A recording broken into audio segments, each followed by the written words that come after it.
Welcome. Onto the stage, world champion and Olympic gold medalist, a Time 100 magazine top influencer for 2019, businesswoman and activist. Please welcome onto the stage, Caster Semenya. The ambitious woman that you are, the laser focus that you had as well. So I want you to take us back to, let's say, the first 2 decades of your career. And I think where it all started, as with Western publications, they'll say from the dusty streets of South Africa to Berlin, Germany, where you took on this Olympic gold medal. And of course, where the world got to be introduced to you and you were on this global stage. Yeah, thanks. Hello, everyone. I like dust more than grass. So, yeah, if I were to talk about where I'm coming from, I can never stop. But I'll just summarize it in a few, words. I'm a fourth born of 6 at home, and I worked at 7 months. So that will explain to you why I'm fast. And growing up, I grew up around boys. Most of my cousins are boys. I was always in the bush. They spoke about bullied. Bullies to me, they never existed because how I responded to them, it was way, way rough. So I was one of those, young girls, that had no fear. I had goals. I think I knew that, everything I touch, it will turn into gold. My parents, obviously it comes, genetically. So my mom played netball. My dad was a soccer player. He could run fast too. Okay. So then, from age 4, I played football. I was a disc queen. My dad thought I would be, in Banyana, but I disappointed him a lot because I had to sell my soccer boots and then I bought spikes instead. And then he was quite surprised, but I just told him, look, I'm chasing my dreams. I'm not gonna be told what to do this time. But I think, athletics, it's my destiny, It's something that I think fulfills me. It's something that, makes me, feel free, When I'm on track, running, I think I forget about everything. But then amongst us, in the village, I was like 8. I would run, with under 10s because I always felt like, kids my age, I destroy them, and then when they go home, they'll feel, demoralized, by the likes of Caster. Oh, yeah. So I've decided, say, okay, I'm going to compete with, older, people. So then I started running under 10, when I was like under, 8. So then it worked perfectly for me because back then I was a sprinter. I started as a sprinter. I ran, 60 meters. And the 50 meters. And obviously it was only one girl who always gave me, a challenge. But I had to, work extra hard. When we were in the bush with my cousins, we will run on the sand. So when I run on the flat course, I will be, untouchable. So, going back to school, then I became, one of those athletes who were promising. And then, but either way, I liked, army. So at school, they'll say, because I play soccer good, and then what is it that you want to be, when you grow? I'll say, I want to be a soldier, but then I'll get whipped because I play good soccer. So they'll say, no, you got to be a good soccer star. Right. But then, obviously, it also comes with how you're raised. I think my parents, they have raised me well. They've never questioned, what I do, or my feelings, how I see life. It was in a different way, they accepted me, for who I am, when I was still young. So they could see that "No, this one is a little bit different, I don't like being in the kitchen, I like being in the garden. So those are things that, I like the most. But, if I touch base on that, I just wanted to give you a background of why am I tough? Why am I fearless? Why I do not care about what other people think, you Right. understand? Right. And those are the things that I think they did build me to be who I am today. And then moving from, the village, from preschool, getting to primary level. Of course, people always, try to bully me, but obviously they realize, okay, this one is a visionary, No, it She's never works. she does not really care. Absolutely. But Yeah. then, okay, that thing, empowered me a lot because I realized, okay, these guys, they play a good football, then now I have to also play a very, very good football with them. So they will always question, we don't want a girl, in the men's team because you're better than them. You have something that they don't have. Yeah. So you score more goals, you get recognition wherever you go, and then they start questioning, are you really a girl? And then one day, I walk naked in the changing room. Yeah, because you have to clarify everything. That'll show them. So yeah, and then that's when they realize, oh, she's really a girl. She's just masculine, tough, deep voice, but they had fear because I could do things that they cannot do. But then walking into athletics, scene, it was more of looking into someone that someone you idolize, someone who's your role model, which is Maria Mutola. Of course, I've watched from young, Yeah. what she has accomplished. Yeah.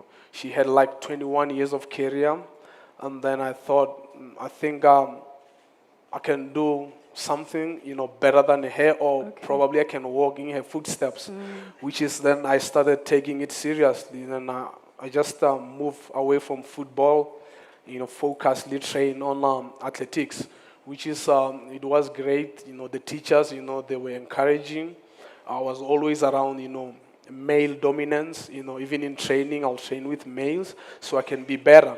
But then, when you talk about, competing with men, in training, so some of the girls will be like, they will feel intimidated, which is, I think it helped me to be better.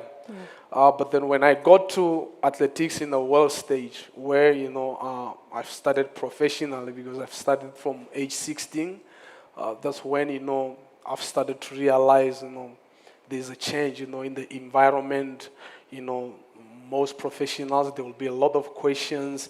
Now they start to ask you if you are running fast and so on. But to me, it didn't matter because at the end of the day, running fast does not come from genetics, it comes from working hard, because if you work hard, if you know what you're doing, I think it helps a lot. And the science that Dr. Precious was talking about. Yeah, of course, she spoke about science, which is, of course, it does helps a lot. I did study sports science, which is, I understood everything, she explained. But then it was very easy for me, to be in the field because of knowing what I want. I get to the world stage, I run the fastest time in the world.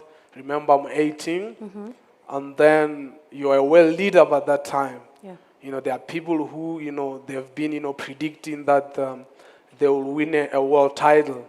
And then 1 month away from the world champs, you run a world lead out of nowhere. Probably for me, it was not out of nowhere because I ran world championships, world juniors, I ran Commonwealth Youth Games, which is I've won. I had 204 in that particular time. Just list all of them. Yes. All of them. Probably it was the progression of my times, which is, I'm coming from a rural area. I didn't have coaches.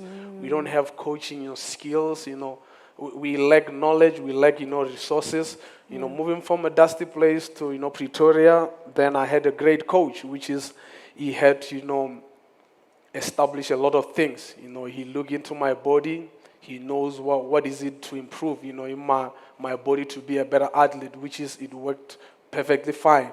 And then you win probably before I win even the world title, there were a lot of questions. Yeah. Okay, at that particular time, you don't know what is it that they're talking about, but you could feel something is off here. Yeah. Whatever they're doing here, it's not really what I'm used to. You get questioned, you get examined, and then you get told that you might not run. I said to the president of the ASA that particular time, whoever is going to stop me from running, he has to drag me out of the track. Come on. Come on. You need to drag me out, you Yeah. understand? Yeah. And then he was like, but that's not in my control. I say, but then I'm in control then. Yeah. Because Yeah. I'm an architect of my career, I build my career, I'm an engineer of what I do, of my life, you understand? I'm the one Yeah. who built my life. No one is going to tell me what to do That's great. in terms of decision making or running. Remember then I was still 18. I messed up everything. So, and then now I look back how I was raised. Now I look back. Now I'm saying, okay, what is it that I'm going to do, to structure my story? What is it that I'm going to do to respond to people? What is it that I'm going to do, Yeah. to respond to the negativity? You understand? It's just to keep quiet, Right. Silence yourself, just observe, let them do the talkings, and then you act. And then it was just like that, you understand? So what I'm trying to say is that from young, I already knew what I want in life, how I want to live my life.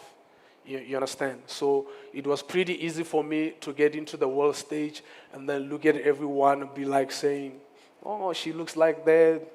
She's more like a man. Yeah, of course.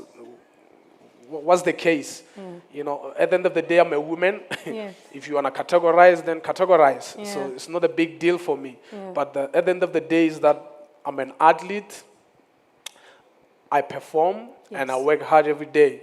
If I were to tell you how I train, and then it will be crazy. It will explain that how I got from, the rurals and then get to the city.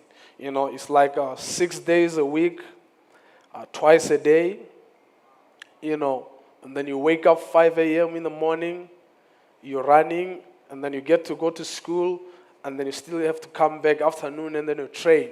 And then there are particular days where you have to train, thrice a day, because you want to be the best, you understand? Absolutely. So, yeah, my journey is like super crazy. Yeah. I'll say that I was just a fearless kid. Even my parents wouldn't intimidate me in terms of, no, Kesta, if you do this, we do that. Now I'll be like, no, I'm going to stay in my lane. And I think that rhythm of fearlessness has really, really continued. I mean, even through the public scrutiny and the challenges that you've been facing in your sporting career. And I really want to quote you on an interview that you did recently, and being consistent in that messaging. You say, I am an athlete, and I worry about things that I can control. Yeah. And to that, I really just want to draw some of perhaps the lessons that you've drawn from that, and how that has shaped the athlete that you are right now, the world champion, consistently so, that you are. I think after all, we all human. We have feelings, So I think for me, things that I've learned as an athlete to be great was just to, accept myself, and then I love myself, and I appreciate myself. And then in that, I learn how to respect people, even if they don't respect me, even if you give me that disrespect. I'm just gonna look into your eye, and then I'll be like, probably doesn't know what he's doing, or she doesn't know what she's doing. But obviously, I had to learn a human behavior. How must I control people, when they do this and that? Obviously, of course, I studied, psychology, more in sports science. Right. I had to learn how to control my emotions.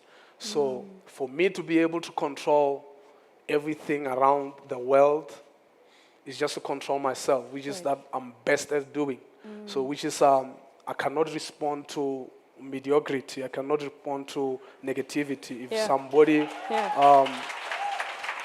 if someone has a problem with me, then to me it's okay because I don't have a problem with them. If you're making me your enemy, so you're not my enemy. You understand? So. You know, I've learned the principle of life on how to treat people with respect and all those things. I think that's what make me, you know, the great athlete I am today, because I can only control, you know, my household, how I feel at that moment, and then I can control on how I respond to people. I'm sure if you follow my social media, you'll be like, is this person even alive? Does he even, you know, get hurt? Of course I get hurt, but then I get hurt for 2 seconds and then I'll be like, nah. You heal again. You heal. It's not worth it, you know, to entertain. So I think it's just more of, you know, being me, you know, being Caster, you know, trying to motivate the young ones. Because if I cannot control myself in a limit where I know that there are young girls who want to be, you know, like me. There are young girls who want to achieve something in life. But what I'm selling to them is not fake, you understand? Whatever I'm sending out there, you know, on the social media, it's me. It's completely me. I'm not going to be fake or plastic or something, you understand? I'm just going to be me for them. So to show them that, you know what, if Caster can do it, we can do it, you understand? But then, obviously, they need to learn how to control their emotions, because, you know, as people, there are cruel people out there that are going to control you, that are going to, you know, make you think that you're that person, even if you are not, or that they want you to be somebody who you're not, you understand? And then, if you look into my situation with IAF, these guys were like, okay, we want to control this human being. Right. Of course, they've tried, but then they failed. How they failed, they don't know. You understand? And then now they want to get rid of you, which is they cannot get rid of you. You understand? Which is you're still going to remain there. You understand? So with me, it was just a simple thing, because my parents have taught me just to be humble, you know. You know, how I see the world, I should live it. It shouldn't be about someone's perception, you understand? You know, if you want to control yourself, forget about things that other people say, which is, like I said, I cannot control what you think. I cannot control what you guys think, but I cannot control what I think. I can control how I feel. But also, I think, as a human, you need to study yourself. No one should tell you how you should live life, you know, how to do things. I think you should follow your heart, your instincts, because if you can do that, it's very easy to conquer the world. It's very easy, you know, to achieve anything that you want in life. Absolutely. But the minute you start, you know, thinking about other people and say, okay, Caster, maybe if you wear high heels, probably you'll look prettier. If you, Caster, you know, you wear skirts, probably you'll look like that. No, that's not how I see myself, you understand? So those are the things that I can control. But then if you're going to talk about laws, you know, rules and regulations, which is I cannot control them because they are established by other human beings, so which is not me. I forget about them, then I focus on me. You understand? So I'm that kind of a human. You may think I don't feel, but though I do feel. So you feel me? I feel you. The psychology that you studied is definitely coming through in. And I think that going back to the things that you can control, Vice Chancellor of the UCT, Professor Bakeng, she talks about cognitive oppression. And I think that within women, especially in the workplace, being in business, there's a lot of challenges in terms of how do I overcome that, or how do I stand up for myself, or how do I seek all of these opportunities. And I want to link that to the dream that you're dreaming bigger, not only for yourself, but for also young women who are to follow in your footsteps with the Caster Semenya Foundation. Do you want to just track us and just unpack that a bit, and why that impact is incredibly important to you? I think for me, in the foundation, what we do, we're trying to just empower young girls and boys. Yeah. Obviously, I think in everything that you do, you require skills. There are certain skills, very simple skills that you need to require. What I've learned throughout the years, I've realized we as people, we lack listening skills and communication skills, which is we still do. That's what we focus more on, on how, to live a simple life, because we fail to perform simple skills. And then we have these high expectations, you want to excel in this, you want to excel in that, while you jump in steps. With us, it's very simple. We work more on basics. Obviously, we build kids, from young. Yeah. We look at them, and then we ask them, okay, what is it that you like? What is it that you want to achieve in life? But before you can get to that, this is the platform you need to follow through. Actually, we work through a process, you understand? We test them. Obviously, we try by all means to be on their shoes. Because now I can be cast and say, okay, this is what I've achieved. Yeah. But I don't know what they've went through, through their childhood. Right. First, emotionally, you need to bond with those kids. You need to know where they're coming from, where they're heading to. Because now, okay, I can take all the kids and say I'm going to put them in my foundation, but I don't know anything about them. You understand? So that's what we're trying to do. We try to create a family, okay, we always say, for me and my partner, we always say, family is not blood. It's not only blood, but it's only those who are besides you. We try to, by all means, to understand them better.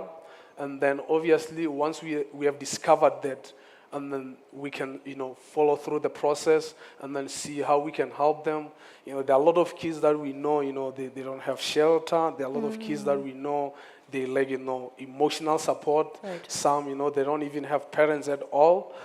Some, they need, funds, for schools. Some, they just come in, they just love, sports. Yeah. But we try to switch that mindset, for them to focus more on education, because I believe that without education, we're nothing. So we try by all means to do that. But to be honest, we're trying to build, those young kids to be, great leaders in future. We teach them, how to make decisions, which is right, which is wrong. But the most importantly, like I said, I always talk about few things.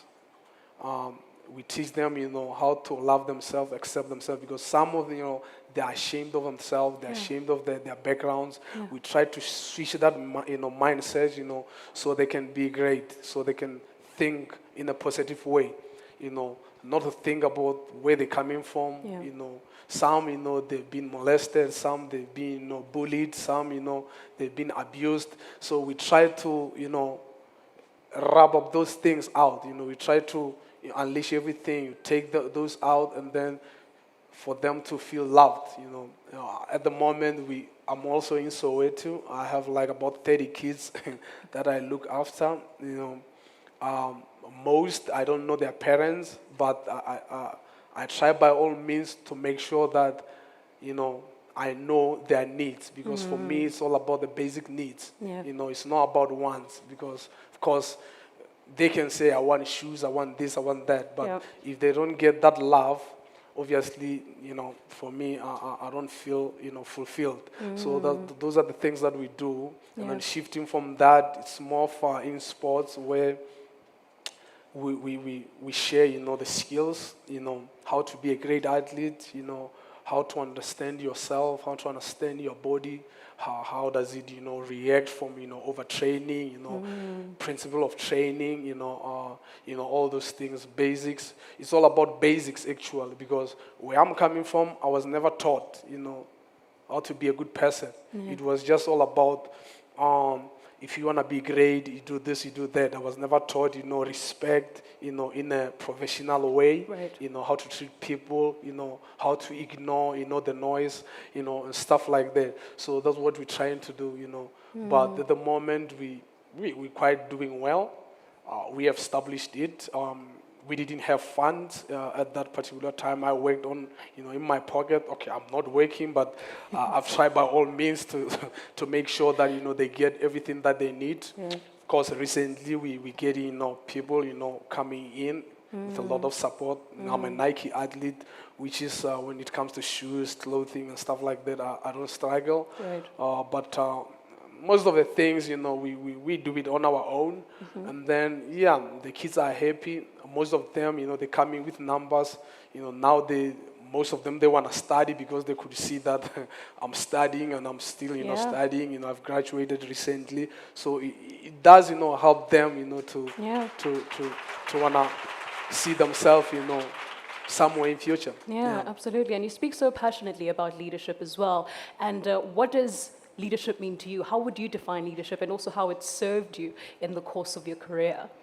For me, at first, I didn't really understand, leadership, but then I get to understand that, leadership is it's working with people. For me, in the foundation, I told them I mean nothing. My people means a lot to me. Because if I'm leading them, they look up to me and they follow my, my instructions. But I tend it around where they have to make their own decisions, in the foundation, and then to tell me what is the best thing, what are the best things to do, to take us, far. My vision is for people, to just do what they love without, being told what to do.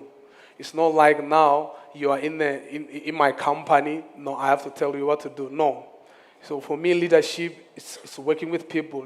Letting them do what they're best at. At doing. If they're good in let's say in a position, I have my partner. She's more into logistics and. She's a treasurer at the moment, but she focuses more in logistics. But what I do is that when I get home, I ask her, okay, what were your tasks? What is it that you did that you think will work for these kids? You understand?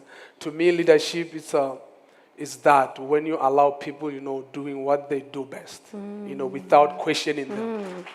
Absolutely. As long as there are results. It works. But the minute you come and say, no, this is what you do, you are lazy, and then I'm there hoeing my tantrums, on my workers, that's not leadership. No. Leadership is letting people, do their work, in their positions, you may call that. If you have your own position, you just do your work, then you come to me and then you report. And then I observe, and I tell you if you are doing well, and then I suggest if I think it should be changed. That's leadership. But the minute you want to control, no, that's being a boss. Yeah. No. Absolutely. It is about being servant, right? Yes, of course. Servant leadership. And I think that, staying on the course of receiving this global platform that you have right now and having the opportunity to speak passionately about the things that you are impassioned about, gender empowerment, human rights, and being an activist in that space. I'm reading a book currently right now. It's called Tech Adjacent. And he speaks about, the author, Mshambi Muduma, really speaks about technology and how it is hereditary. And I think that also being in this month of women and celebrating women, South Africa, I'd like to think we, inherit as women, we are freedom fighters. I think even looking at movements like Fees Must Fall and how the product of that has also just shifted more young women into parliament and having those sort of leaders into the space. How has, I think for me in understanding what your dreams or what your hopes are for gender empowerment, for social activism and advocacy with the platforms that you have? For me, it's always been simple. I think for me, if you want to empower women, it starts first, amongst us. For me, I always have this question that what is it that we are doing, to empower other women? Do we support them just by saying it, or do we support them, physically or emotionally? But for me, I think it starts with love. I think if we love one another, I think that will fulfill me, because since I've been in sports, I've never really felt really supported. I really never felt recognized, mostly by women up until, I do it myself. Right. And then I go and confront most of the women. I say, just by raising, awareness and just saying it through, social media, by voice, it doesn't mean we support each other, because at the end of the day, if you want to empower young women, you need to go do it in the right way. First, we need to structure a forum, probably establish a forum where all women, we come together, you understand? We contribute whatever we have in that forum, so all these young women, can benefit from it. Because at the end of the day, now I can say, okay, I support women. Okay, now I'm saying it, I support women. Yeah. And then it ends there. What is it that I do, going back to my village? And investing. Invest, in those girls. It can be there, in the social media. But if we don't do it physically, if we don't do it like that, I don't feel like we do support each other. You understand? So we should show that love, way in physical. Yeah. You understand? Yeah. The reason why I say that is because I know where I'm coming from. I've been in that industry for 10 years. And then there's one company, that, established by women that have been supporting me, through all of the years. And they don't need anything from me. What they need from me is to do exactly the same that, that they are doing to me, which is what I'm trying to do, back then. I'm trying by all means to make sure that if I see a young girl, does not have, running shoes, or they don't have,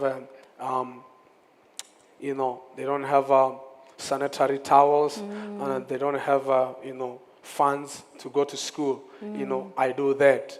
So I think if we can come together as women, and then we establish an organization that will mainly focus on those girls, not us achieving from it. Here we're not talking about the spotlight of, okay, Semenya has donated this and that. No. Just to change their lives. Yeah. You understand? It's not about us. It's about them. Absolutely. That's what I call support. But then if I'm going to be standing here and then talking about things that I have done, but there's no results at all of what I've done, to me, it's not support. Yeah. You understand? Yeah. I would love to see that. And then obviously now we have G Sport, more in sports. Now I'm talking about sports, which is they're doing, a great work. Yeah. But I always tell them it must not only be about the awards that we give to those women. Yeah. It must be, we need to go out there, to the rural areas, even if it's in the city, to see where those girls stays. do these girls, have a shelter? Are they eating? Do they get to school on time? Do they have necessary stuff, for them to, to pursue, their dreams more into, studying? We don't do that. We just go maybe once in a year, we donate, but we don't follow through. You understand? So, but for me, if we can do that every day, I call that support, and then I call that empowering women. But if I go once in a while, then what about those other 20 days? What about other 3 months? You get what I'm saying? I do. I feel you. So for me, if we were to support, those young girls, it needs to be, daily bread, daily basis. You have to check on them every day. If they're doing well, then I'll say you are a really mentor, and then you are really empowering someone. You're changing someone's life. Yeah. Yeah. Yeah.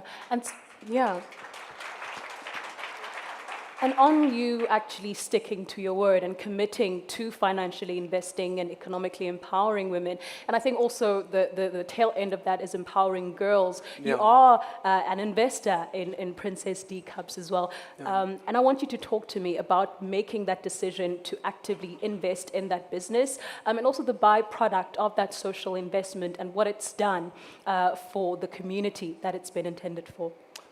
From the communities that I've been, going around, and then we have distributed the product. It is a life changing because, of course, this is more of a business, and then you look into market. But with the menstrual cup, I've got into a realization that if I were to buy, those products, to the young girls, in the rurals, they don't have to get to, to go to school worrying about, being dirty, stuff like. They don't have to change the product, time and again. For them, when they use that, it's like about almost 4 to 5 hours, with the product, which is good. Then you can be able to do whatever you want to do. You can swim, you are in class, you're sitting, and you have that focus. So for me, it was just all about that, because I'm coming from rural areas. I've seen, things happen, Also my sisters, then I get to a point where I say, okay, I think this is a great product, to put hand in, and then go distribute it more into the rural areas, where I know if I buy one for one girl, I know it will last them for 10 years, which is good. It's a great product. I don't have to go back, every day and say I give them, sanitary towels. But when I give them that one product, is there for almost till they're teenagers. So it was good. And then most of those girls, it has changed their lives. It has been great. You ask them about, do you miss, school? They don't miss school at all. So, which is, it has been great. But mostly, it was just all about, just changing, the environment, make it neat. Because I've realized that when I walk into the toilets with the sanitary towels, which is, I'm not trying to talk bad about it. It's just a change of, an environment. You go to the toilets, you find that there will be a smell, but with the cup, you just rinse it and then reuse it again. You understand? So, which is, those are the main reasons why I joined force with it, and then I wanted to learn more about it. The more I learned about it, I thought, no, this is a product that can change lives. And what are some of the lessons being in business, being an investor? Because it's not only just about the financial return, but it's also about the socioeconomic and, as you mentioned, the environmental impact that you have. So what are some of the lessons that you've drawn in being this investor who is empowering women across the continent? What I've learned in business. You can never, be successful in 2 days. I get to learn that once you get into business, you need to be very, very patient. And then obviously I have to learn, about, marketing and stuff like that, which is, it's not my field, but, I have to learn, how to market, the product, also. myself, how to market myself, you understand? I had to learn, how to do business, I had to learn to know, the worth of me being in the business, and then also what is it that I can do, to change, the environment, more into the young girls, because most of us, we just coming from the rural areas. When we see business, we only see, being a vendor or running a spaza shop and stuff like that. But we don't really know what's really going on, into details, into business. Their legal point of view, there's stuff where you really need to stop everything. You need to go do it yourself and stuff like that.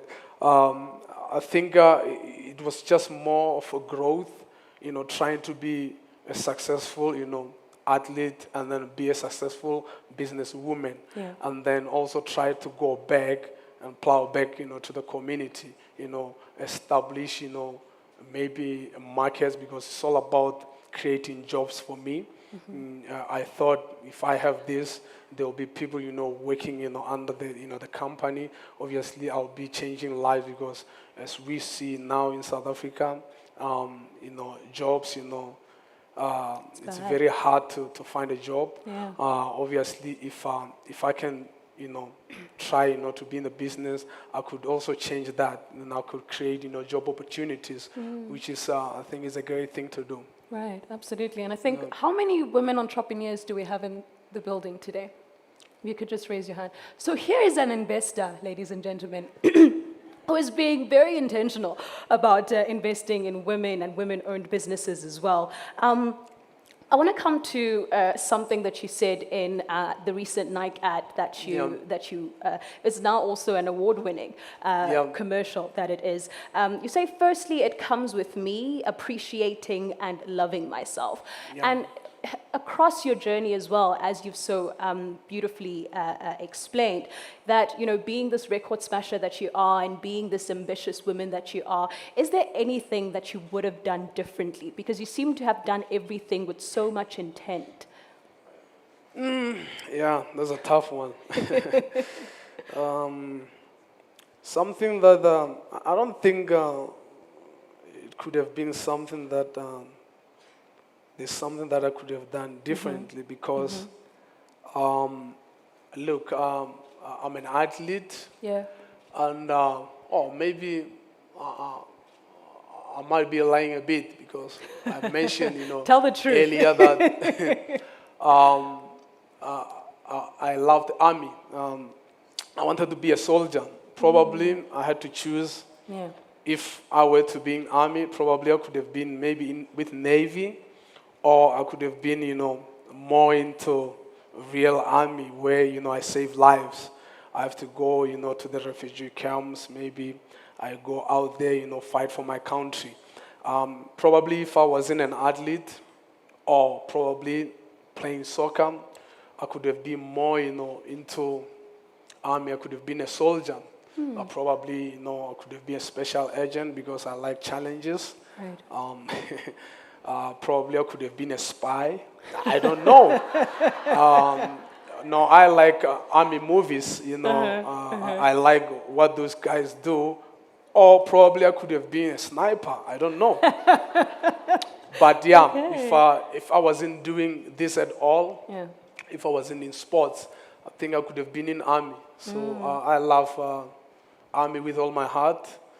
I still have that room for army. I'm still, considering, to go probably join, army. Probably I could be training them, which is because now I've realized guns are very dangerous. Yes. Yes.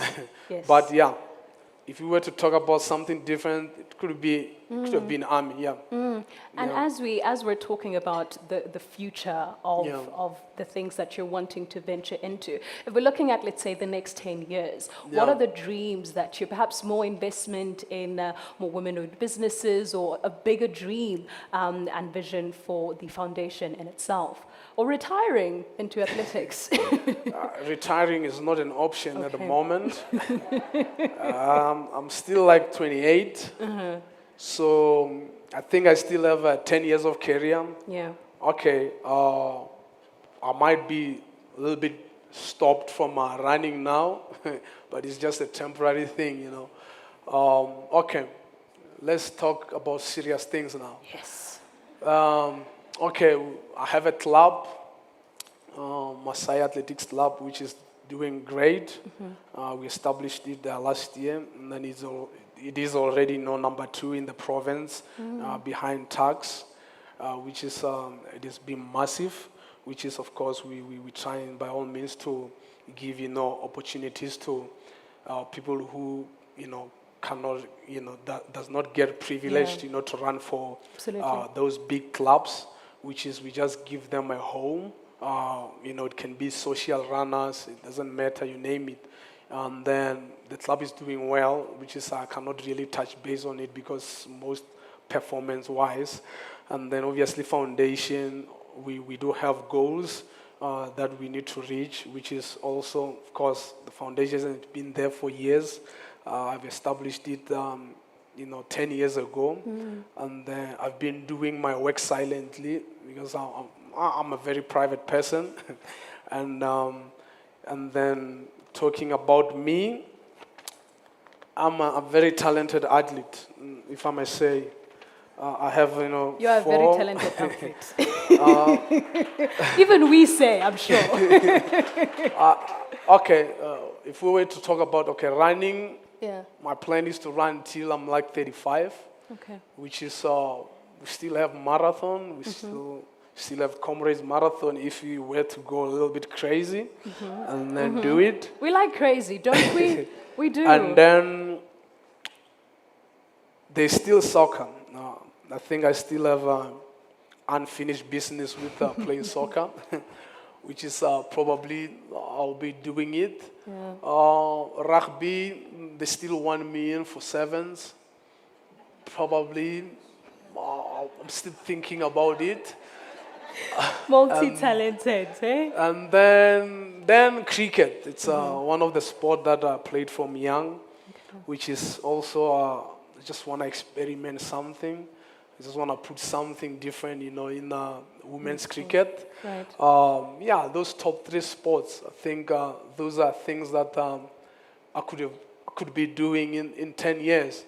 But running, I'm not giving up yet. Not just yet. I'm still there, man. I still feel young. My body can still tell me that, look, you can still go more and more. Yeah. If Maria went 20 years, about 21 years, I can still do almost 30 years because for me, I'll still upgrade to marathon. So you should watch out for that. Yeah, okay. Yeah. Watch out. Awesome. So we had a question creep in from the CEO of Topco, Ralph Fletcher, and his focus was really on entrepreneurship, right? And the hope that you have for women entrepreneurs in South Africa, especially given this type of platform where there is the networking that's taking place, there is the opportunity for perhaps you to invest in a couple of the businesses, being the investor that you are. But what are the hopes that you have for female entrepreneurs in South Africa? My hobby will be for them, to go back, like Ms. Mutsibe said, going back to, humble beginnings. Yeah. I think it needs to start, from where we're coming from. For me, where I'm coming from, I was never, taught anything about career choice. I grew up, just being cast down, just wanting to run. That's all. Sports, I think it was just the only thing that, made sense to me. No one has ever came into the village and then, come with the workshops, try to develop, these young ones, more on how, if you want to be a successful businesswoman, these are the steps, to follow. Yeah. My hobby will be, for me, going back there, just to raise awareness, to all the teachers, because obviously it starts from, high school, to teach, those skills, mainly more on career choice, more being specific, to study, something that, you really love and then you understand and then you have passion for it. I think it starts from there. If we can build them from there, and then it becomes easy, when it comes to, how to be a great, entrepreneur. What are, the steps, that you need to follow, into running, a successful businesswoman. No, sorry, not woman, business. Yes. Okay. And what is it that you need to do? How to invest. I think is very important because capital is very, very, very important. If you want to establish business, I think you need to start more on investing. Enough money. So you cannot struggle. Yeah. And then comes people you associate yourself with. You need to gather right people to to advise you also on how to run those businesses, because most of us we just love business, but we don't really have skills, and then we don't have really have such expertise into running that. I think if we go back and then teach those young girls more how to be successful businesswomen, and also how to lead, I think it will help a lot. Then we will have such great leaders and such great entrepreneurs. I think that's the only solution. If they are not taught from young, I don't think you can be great. You will struggle a bit. It will take you time, to reach that level, to run any business or to lead anyhow. Yeah. And in the final moments that we have, I really want to just wrap up with a truth that you believe, and a truth that you've been given the opportunity to communicate and continuously spread regarding empowering women in Africa, empowering young women and girls as well. What is that one message that you have to someone who's perhaps reading the tweets that you are reading, or the adverts that you are part of, the awards that you're receiving? What is that one message as we're wrapping up that you want the world to really know and believe? I think it's a very, very simple. It starts from believing in yourself. I think if you start believing, you can achieve anything. And then obviously, like I said, you need to have passion for everything that you do. You need to have love for it. But mostly, I think you need to respect yourself, as a human, if you want people to respect you and take you seriously. And then obviously success, it comes with knowledge and then being matured. If you are willing to learn every day, and then if you are willing to accept, your mistakes, and then move on, and then you just forgive and forget, I think you can be great in everything that you do. But it comes only with belief. If you believe in yourself, you can conquer anything. Absolutely. So that's what has helped me a lot. As a young girl. Okay, I still feel young. You are very young. Very, very young, and I still believe that I still have a mountain to climb, and I think I still believe that I still have a lot to offer, to my people. There's still a lot of things that I still need to achieve, but mostly it comes with right decision making, and then learning every day. And then obviously the most important thing is education. Any young girl or any young boy, if you're not educated, and then you're gonna have a lot of problems, in future or growing up, because you're going to feel like no one is taking you seriously, because now it's all about educating yourself, learning more about obviously I'll say one thing: you need to own something, you need to own something so you can be better. So also to create job opportunities for others, because what I've learned now, most of people, we do not learn how to own.